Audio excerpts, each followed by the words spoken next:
आचार्य चाणक्य ने अपनी नीति में जीवन को सफल और सुखी बनाने के लिए कई महत्वपूर्ण बातें कही हैं। इनमें उन्होंने 10 ऐसी जगहों का जिक्र किया है जहां हमें हमेशा खामोश रहना चाहिए। आचार्य चाणक्य बताते हैं कि कुछ विशेष स्थान ऐसे होते हैं जहां चुप रहने वाला व्यक्ति न केवल जीवन भर सुखी रहता है बल्कि कई बड़ी समस्याओं से भी बच जाता है। इन स्थानों पर बोलने या हस्तक्षेप करने की गलती व्यक्ति को गंभीर मुसीबत में डाल सकती है। दोस्तों, अक्सर कहा जाता है कि समझदार व्यक्ति वही होता है जो बोलने से ज़्यादा सुनने में विश्वास रखता है। मौन रहना एक कला है और यकीन मानिए यह सुनने या पढ़ने में जितना आसान लगता है असल में उतना ही कठिन है। हर कोई इसे सही तरीके से नहीं अपना पाता। हालांकि चुप रहने के कुछ नुकसान हो सकते हैं, लेकिन सही समय और सही जगह पर मौन रहने के ऐसे फायदे भी हैं जिनके बारे में जानना बेहद ज़रूरी है, खासकर उन लोगों के लिए जिन्हें हर जगह बोलने या जवाब देने की आदत होती है। चाणक्य नीति के अनुसार ऐसी ही 10 जगहों का उल्लेख किया गया है जहां हमें हमेशा खामोश रहना चाहिए। इनमें से पहला स्थान है जहां लड़ाई झगड़ा चल रहा हो। आचार्य चाणक्य कहते हैं कि यदि किसी जगह लड़ाई झगड़ा चल रहा हो और आपका उससे कोई संबंध ना हो तो आपको उसमें हस्तक्षेप नहीं करना चाहिए। ऐसा करना न केवल अनावश्यक विवाद में फंसने का कारण बन सकता है बल्कि यह आपकी सुरक्षा और सम्मान के लिए भी खतरा पैदा कर सकता है। इसलिए ऐसी स्थिति में मौन रहना ही सबसे समझदारी भरा कदम है। अगर आपने गलती से भी उन लोगों के बीच में हस्तक्षेप कर दिया तो आगे चलकर आपके ऊपर बहुत बड़ी मुसीबत आ सकती है। इसलिए झगड़े वाले स्थान पर मौन रहना ही अच्छा है। दूसरा है जहां लोग आपकी तारीफ खुद ही कर रहे हों। आचार्य चाणक्य के अनुसार अगर किसी स्थान पर लोग खुद की तारीफ खुद ही कर रहे होते हैं तो ऐसे स्थान पर खामोश रहना चाहिए। साथ ही यदि किसी स्थान पर सभी लोग अपना अहंकार दिखा रहे हैं तो वहाँ पर भी आपको बिल्कुल खामोश रहना चाहिए। चाणक्य बताते हैं कि ऐसी जगह पर बोलने वाले व्यक्ति का अपमान ही होता है। इसके अलावा वे लोग आपको नीचा दिखाने की भी कोशिश करेंगे। इसलिए एक बुद्धिमान व्यक्ति को हमेशा ऐसे स्थान पर चुप ही रहना चाहिए। तीसरा है जब कोई किसी की बुराई कर रहा हो। जब कोई आदमी आपके सामने किसी तीसरे की बुराई कर रहा हो तो उस समय आपको बस चुप रहकर सुनना चाहिए और अपनी राय व्यक्त नहीं करनी चाहिए, क्योंकि जो आज आपके सामने किसी तीसरे की बुराई कर रहा है वह कल किसी और के सामने आपकी बुराई भी कर सकता है। यदि आपने कुछ कहा तो इसलिए बेहतर यही होगा कि आप ऐसे स्थान पर रुके ही ना जहां किसी की बुराई की जा रही हो। चौथा है जब आपके पास अधूरी जानकारी हो। अधूरी जानकारी बहुत ही खतरनाक होती है। यदि आपको किसी घटना या किसी विशेष पर अधूरी जानकारी है तो तब आपके लिए चुप रहना ही उत्तम है, क्योंकि अधूरा ज्ञान बड़ा ही घातक होता है। यह आपको हंसी का पात्र भी बना सकता है या किसी मुसीबत में भी डाल सकता है, या फिर आपके दिए गए अधूरे ज्ञान से दूसरे को हानि भी हो सकती है। इसलिए आपको किसी दूसरे को सलाह या ज्ञान तभी देना चाहिए जब आपको उस चीज़ के बारे में पूरी जानकारी हो। पांचवा है जब सामने वाला व्यक्ति आपकी भावना ना समझ रहा हो।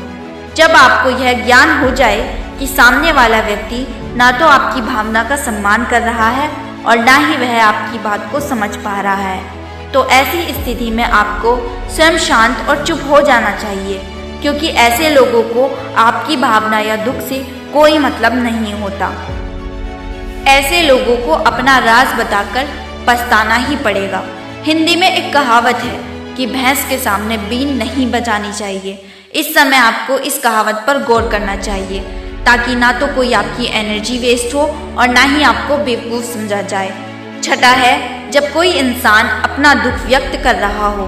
यदि कोई इंसान अपने दुख या परेशानी के बारे में आपको बता रहा है तो इसका मतलब यह है कि वह आप पर भरोसा करता है और आपको अपना समझ रहा है। ऐसे में उसे तुरंत ही समाधान बताने की बजाय चुप रहकर उसके दुख या समस्या को ध्यानपूर्वक सुने। उसके बाद यदि आपने कभी अपनी ज़िंदगी में वैसी परिस्थिति का सामना किया हो और आपको यह पता हो कि ऐसी परिस्थिति में क्या करना सही होगा, तभी जाकर आप उसको उसकी परेशानी अनुसार समाधान दें। यदि आपको नहीं पता कि उस समय क्या करना चाहिए, तब आपके लिए चुप रहना ही बेहतर होगा। ऐसा इसलिए क्योंकि गलत सलाह देने से उसकी परेशानी और भी बढ़ सकती है।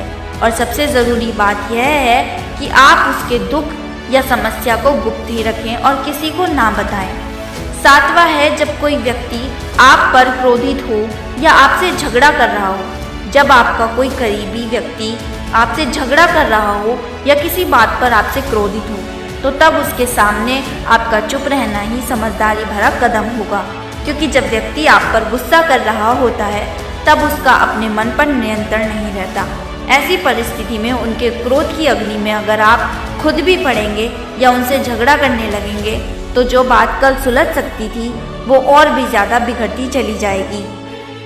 उस समय सब सहकर अगर आप चुप रहेंगे तो वह मन ही मन यह सोचकर पछताने लगेंगे कि उन्होंने आपके साथ गलत किया, और वह शर्मिंदा होकर खुद ही आपके पास चलकर आएंगे और आपसे माफ़ी मांगेंगे। क्रोधी व्यक्ति के साथ बहस करना आग में घी डालने जैसा ही होता है। इससे उसके क्रोध की आग और भड़केगी और आपको ही उसका खामियाजा भुगतना पड़ेगा।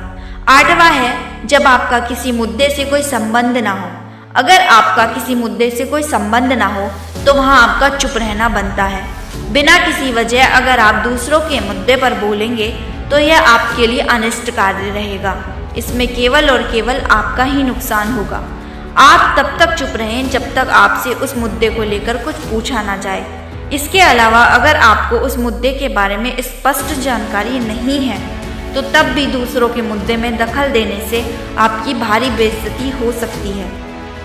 9वां है, जब आप बिना चिल्लाए बात न कर पाते हो। जब हम बिना शोर शराबे के अपने विचारों को संवेदनशीलता से व्यक्त करते हैं तो सामने वाला व्यक्ति हमारी बातों को सुनता है और हमारी भावनाओं को भी समझता है। लेकिन ऊंची आवाज़ में बात करना सामने वाले के मन में गलत असर डालता है। चिल्लाकर बात करने से सामने वाले को हमारी बातें बेकार लगने लगती हैं और उसे लगता है कि हम अपनी बातों को ज़बरदस्ती मनवाने की कोशिश कर रहे हैं। यही अनचाहे नतीजों का कारण बनता है।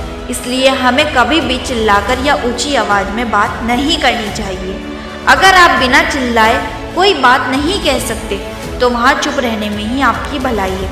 किसी पर चिल्लाने से आपके व्यवहार के बारे में पता चलता है और लोग आपसे दूर भागने लगते हैं। 10वां है, किसी के बारे में ना बोलें। चाणक्य नीति के अनुसार जो व्यक्ति अपने मुंह को नियंत्रित कर सकता है और बुद्धि का उपयोग करता है, वही सच्चे अर्थ में समझदार होता है। बिना आवश्यकता के बोलना, बेवजह किसी के बारे में बात करना या बीच में बोलना, यह सभी गलत है।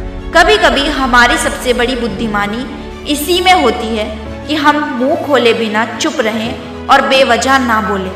मुंह तभी खोलना चाहिए जब यहाँ सही समय और सही स्थान हो। दोस्तों, किसी के बोलने का तरीका उसके व्यक्तित्व का अहम हिस्सा होता है। आप किस तरह बोलते हैं, धीरे, कम या ज़्यादा, यह आपके स्वभाव और चरित्र के बारे में बहुत कुछ बताता है।